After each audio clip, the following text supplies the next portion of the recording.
Hey, what's up guys? I'm very happy to announce that I've got a line on some transfer case parts, and even more importantly, I'm very happy to announce that I finally understand what's going on.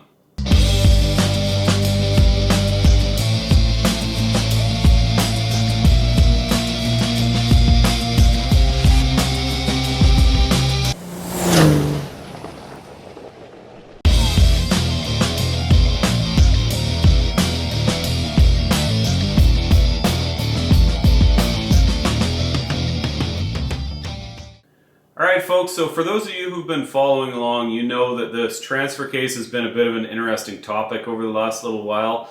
When I first bought this truck, it would go into four-wheel drive, but I couldn't get it into low range. As I used it a few times off-road, just doing some pretty light stuff, the four-wheel drive situation continued to get worse. It was kind of popping out of gear and making some noises and stuff, so I decided to pull it apart when I did a full teardown on the truck.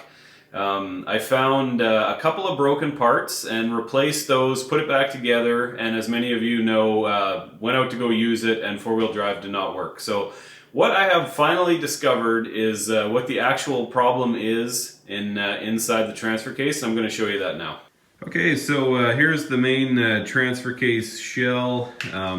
There's a couple of random parts I got to put back together. Most recently, I thought I had discovered that the problem was with these teeth being rounded over. So after waiting about a month, I got a new version of that part, go to put it all together, and realized that that is not the extent of my issues. First of all, this part here, either of these, interacts with this here, and this is called the drive sprocket. Basically, the chain runs on this, and then these teeth here interact with these here. So one thing that I've just discovered yesterday, or a couple days ago, was that this piece here, which is called the synchro stop ring, I believe, these teeth are not supposed to be how it's kind of two close ones in a gap, two close ones in a gap. That's not supposed to be like that. These are all supposed to be evenly spaced. And I finally discovered what is actually going on. So this piece sits on there, okay? So you take this hub here that I bought that I thought was the problem and put it on there.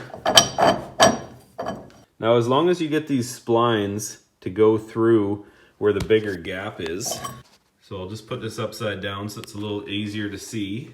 So as long as you put these splines here in between the big gap, it'll go through. However, and this is the reason why four-wheel drive did not work. When this is on here, let me just put all this together and show you. Okay, so with the drive sprocket and this bronze or brass synchro stop ring, I think it's called, when that's on there, you can take this piece here, which I think is called the synchro sleeve, and you can put it on there, and as long as the splines on here go through the big gap in here, then it will engage with the actual drive sprocket, which gives you four-wheel drive, like that.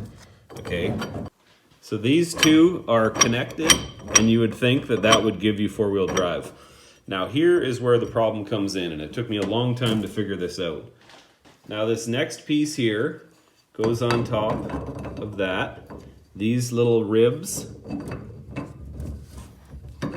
then have to go inside these little gaps here, okay? So that has to happen. Once this has taken place, as you can see that with this gear there's a big gap and then a small gap. This is supposed to slide through this ring and interact with that, but because these teeth are close together, that is the only way that this lines up, so it will not go past there. Okay, so now I've got this upside down, and you can see that there's the big gap and then the small gap. Now these teeth cannot interact with these teeth because it cannot get through that small gap. So what I've learned here is obviously this piece here was damaged. This synchro sleeve, I believe it's called. Sorry, I'm a little fuzzy on the names. This piece here is definitely damaged. As you can see, you know, those teeth are very rounded over. It's not supposed to look like that. However, four-wheel drive probably still would have worked if it wasn't for this piece here having this issue where there's close teeth and far teeth. That is the problem with my four-wheel drive. All right, folks, well, let me tell you, that is a huge relief now that I finally understand what's going on. It's one thing to follow a manual and put something together, but to completely understand the functioning and how everything interacts is a completely different can of worms.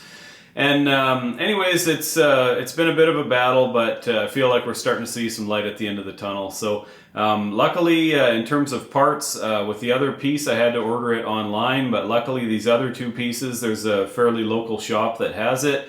I was actually going to drive to Vancouver and pick them up yesterday. I loaded up the car, started heading out on the highway, and found out that all three major routes to Vancouver are closed due to avalanches or avalanche risk. So in one of the craziest years on record, we've had just unbelievable rainfall, mudslides, flooding, rock slides, heat wave. That was probably the craziest one in my lifetime, and now we're probably having one of the snowiest winters in the last decade or so, or they definitely are in some areas of BC.